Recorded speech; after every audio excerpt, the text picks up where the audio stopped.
Today I'm going to be watching this video and it's the experience of an American living in Sweden and 10 ways Sweden has changed me, changed him.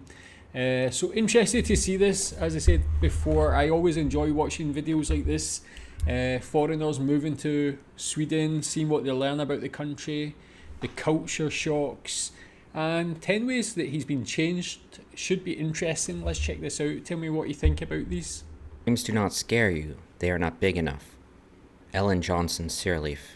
Hey everyone, welcome back to my channel. Brennan here, registered nurse from the United States, living and working in Sweden since 2021. I wanted to do a video about 10 ways that I have changed as an American since living in Sweden. There is a typical caricature of what an American is like, and I typically don't fit that mold. I have always felt a little bit more comfortable whenever I travel in Europe. Since coming to Sweden in 2021, I have noticed some changes in my behavior, and I kind of want to talk about those. Now, this is more from a mostly positive perspective. There are, of course, other things that I think maybe are of a more negative nature, but I really want to focus on the positive.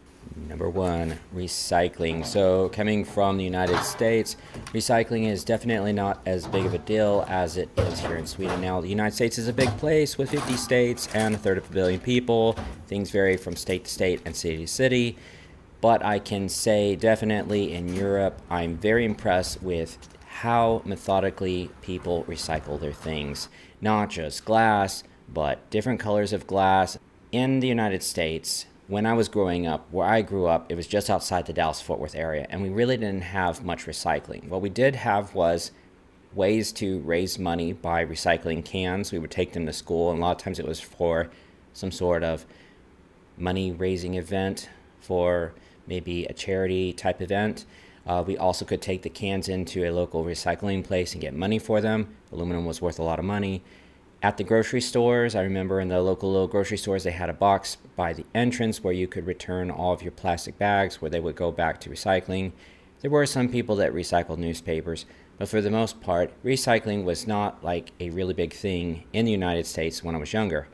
As I've gotten older, they have started incorporating recycle cans in many of the cities in Texas, but something that is interesting is they're very strict about what you can put in there. So you can't just put like a pizza box in there because, of course, then there is pizza grease all over the box, and so you can't reuse it. I have been told, and I don't know if it's true, but kind of what I've heard through the grapevine is a lot of times, even though you put all the things that could be recycled in a recycle bin and then all the non-recyclable items in the other can, that a lot of times the stuff in the recycle bin ends up being sent to the landfill anyway. I've even seen, with my experience of renting out a property to people, that people really don't know about recycling, or at least they're too lazy to do it. And so they'll just throw everything in the recycle bin that is not recyclable, and they just mix everything up. For myself, coming to Sweden, this was a change for me. I had to get used to the process of creating a system and recycling all my stuff. So I can say definitely that is a big thing for the positive. That is a change in myself. Number two. Yeah, why do you think that is as well? Like, I mean, you think America being a first world country, I mean, in a lot of respects, and some maybe not, but like for sure, European countries are just so much more organized when it comes to recycling. You see even the bins he had there, or maybe outside his house, it's like good infrastructure for recycling, which is important. I guess maybe that comes from the government. The Swedish government really put a focus on implementing the infrastructure to make it easy to recycle in Sweden. But I think it's also the mentality of the people. Why do you think Swedish people, and maybe you can extrapolate that to Europeans in general, why do you think they're so environmentally focused, or they have that that mentality to be responsible when it comes to recycling? Are you that sort of person? Do you know anybody who just doesn't really care about recycling in Sweden, actually? Tell me why you think that might be. Proficiency in a language. I did study French and I studied Spanish growing up in high school. I never really felt like I got proficient with those languages. In fact, today, if I look at something that's written in those languages, a lot of times I can kind of figure out what it's saying, depending on how complicated it is. And I know more Spanish than French, of course, and so I can say certain phrases in Spanish and sometimes make my point across, but my Spanish is horrible. Then later on, I started learning Vietnamese. I had a lot of friends that were Vietnamese, and I actually got involved in some work in the religious organization I was part of, and so we had a focus with the Vietnamese community, and I had a lot of friends there in the congregation that were Vietnamese, and so I learned to speak Vietnamese, and I got up to a certain level, but I never felt truly like I could say I was fluent in the language. Now, living here in Sweden, this is my first experience ever in living in another country, and because of that, I've been around the language all the time. I speak Swedish more than I speak English because all my patients speak Swedish, my coworkers speak Swedish, and then I live at home alone. So I'm hearing Swedish TV, Swedish radio, I'm reading signs everywhere in Swedish, and this has really helped me get to a point where I feel like I can confidently say I am fluent in the language. I will always be learning, I will always have an accent, there will always be certain types of words that I'm not familiar with. Like, for example, if I'm working on a car, I don't know a lot of the words for the different parts of the car, but that's the way it is. Even if it was in my English language, if it was words talking about a certain type of activity that I'm not familiar with, I wouldn't know those words. So that's just the way it is. But yes, I would say that is a big thing for the positive. So this is the first time I can say in my life I feel like proud of myself that I've gotten up to this level of proficiency in a language, and now it's increased my confidence in maybe perhaps taking on another language. Maybe it's Danish, maybe Arabic, who knows? What do you think I should learn as a next language? Number 3. Yeah, that one again, I feel kind of similar to him being British, where in British school we learn like other languages, usually French and German, but it's not really taken too seriously. And yeah, again, maybe British people in general just feel that like they're lazy when it comes to learning other languages, feel they don't have to, because a lot of times when you go to other countries, the general language that everybody speaks is English. I think it's like a shame that people don't. Since I moved to Malaysia, then I started learning Malay, and I can speak that now. And even not just knowing the language, but just the actual learning process and how it actually develops your brain or develops your thinking, I think is so beneficial. Something I really kind of envy about European countries in Sweden, that you just grow up and you're almost learning 2 languages side by side at least, as well as being able to understand some other languages. So it's really cool, and yeah, I kind of relate to that. I am outside a whole lot more often. In Texas, the summers are brutal. 47 degrees Celsius and humid in the summertime in August. No bueno. And it's quite dangerous. In fact, they'll have like weather advisory alerts, and then the pollution gets real bad combined with the humidity and the hot temperatures.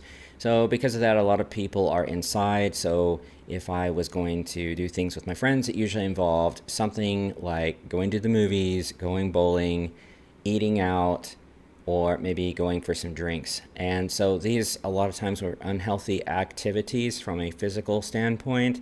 But here in Sweden, because you have nature everywhere, it's a more walkable country, and the temperatures are not as harsh as where I come from.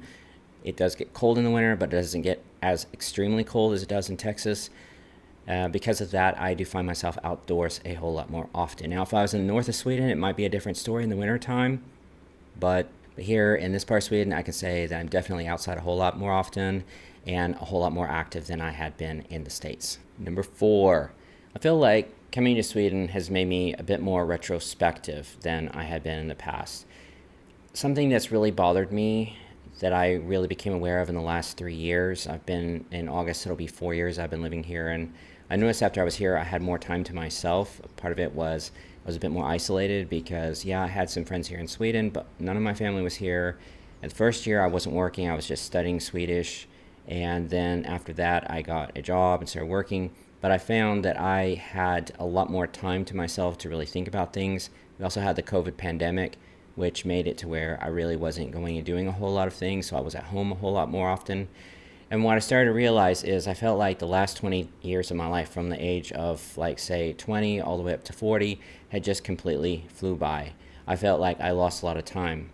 I feel like looking back at my teenage years, those years moved pretty slowly. My childhood years, those moved pretty slowly, but then that last 20 years just flew by. I felt like my life was completely caught up in my work and my career and being very busy and other activities in my life. And because of that, life just passed me up, and I found it very disturbing.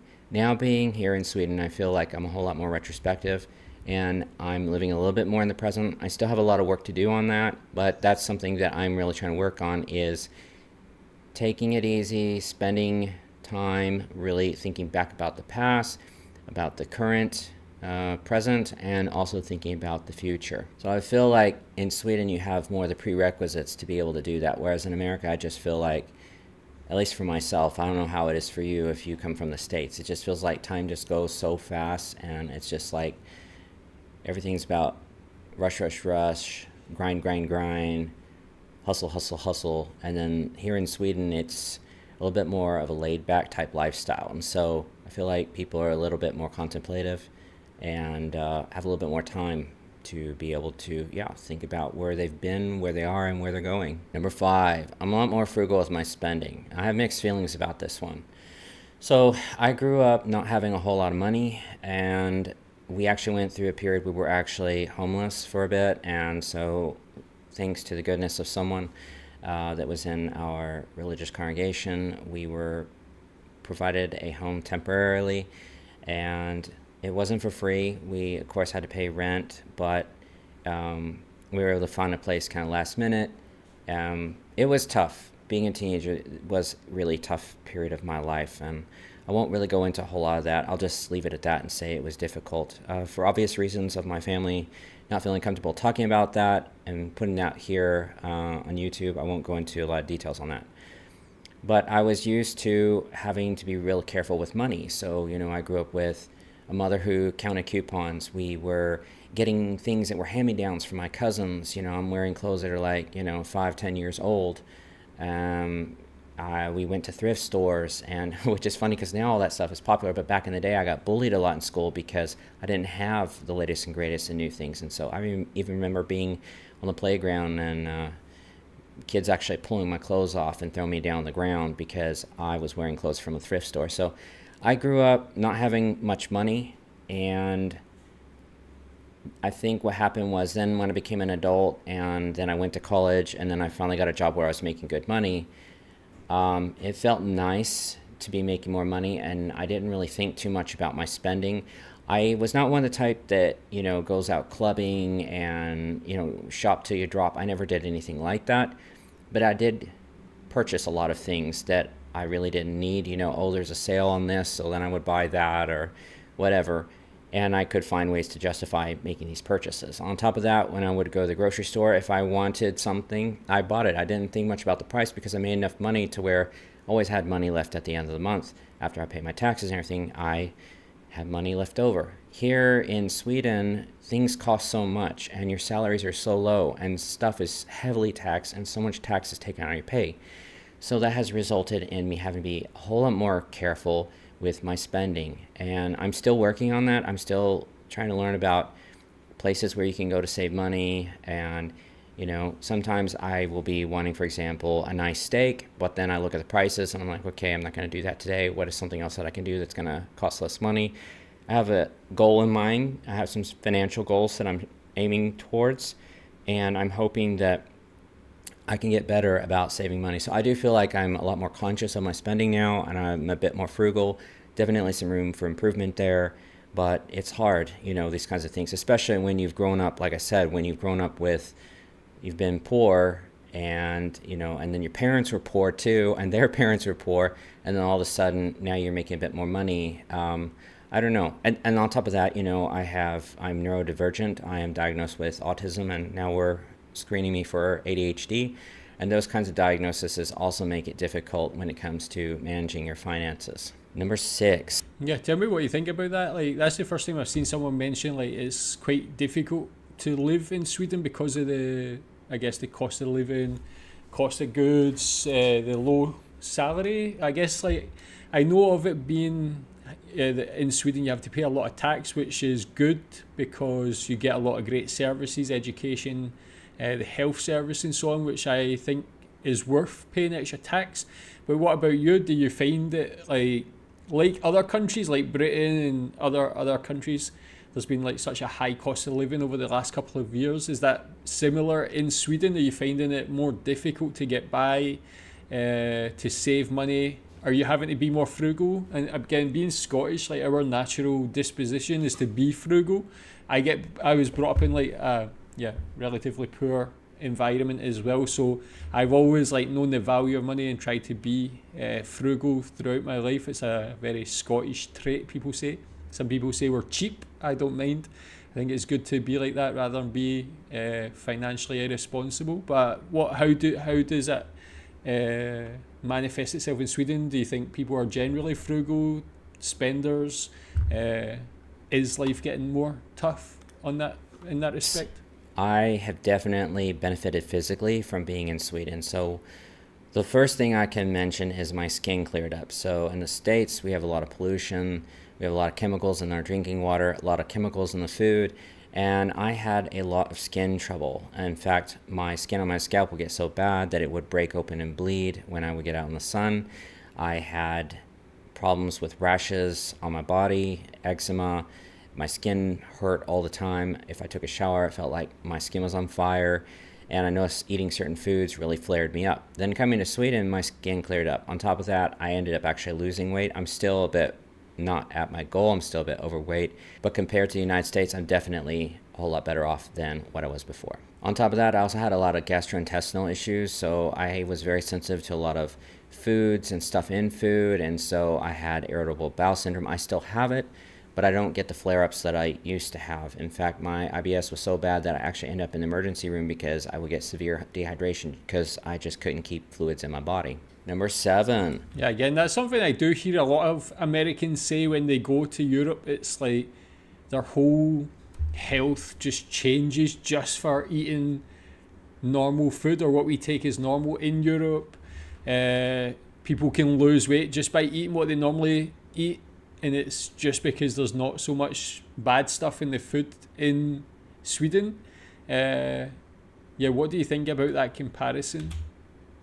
I've become more outgoing. Now this is kind of counterintuitive. So I by nature am a introvert. And a lot of people don't believe that, but I think when you work in the healthcare sector, you have to learn to kind of put on your customer service face and learn to interact with people. But the thing I think a lot of people don't understand, they say, well, you're on camera, so you're definitely not an introvert. And it's like, okay, for one thing, talking on a camera is one thing. It's not the same as talking to a person because the camera's not talking back to me. I'm not having to worry about what the camera's saying to me.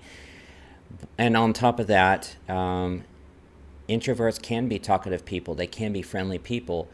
However, it comes at a cost. People that are introverts, it can actually drain their energy to interact with other people, whereas an extrovert actually can get energy from talking to another person. I think that's one of the biggest differences. And so coming from the States, I found it extremely draining because I felt like pressured to talk to everybody, strangers. You go in the bathroom, at a restaurant, and you're standing next to a guy urinating, and he wants to talk about, the election, and you've never seen this guy, you never will see him again. And you get in the elevator and people want to strike up a conversation, not just, hi, how are you, but actually want to talk to you about deep events that going in the elevator is not going to be enough time to answer those things. So it's tough, I think, for someone like myself being in the States because of that culture. But coming to Sweden, it's the opposite. It's a very introverted society. Of course, I believe in the 80-20 rule. The majority of people in Sweden, of course, fit kind of a general thing, but you do have, a considerable number of people that are not like that are outgoing and they are talkative and they are friendly. But overall, generally speaking, the Swedes tend to really appreciate their privateness and they may not be as outgoing. And it varies from neighborhood to neighborhood, city to city.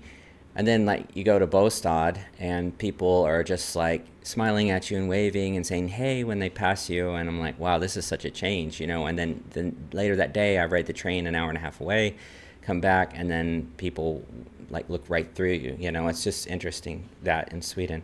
But generally speaking, Swedes have a reputation for being pretty private. And I think what that has led to is me becoming more outgoing because you do start to feel a little bit isolated and you do start to appreciate that human interaction. And coming from the States, I think even though I may not fit the stereotypical mold of a typical American, I still am a product of my environment. And so I do, I think, have a little bit of that in me to want to communicate with people.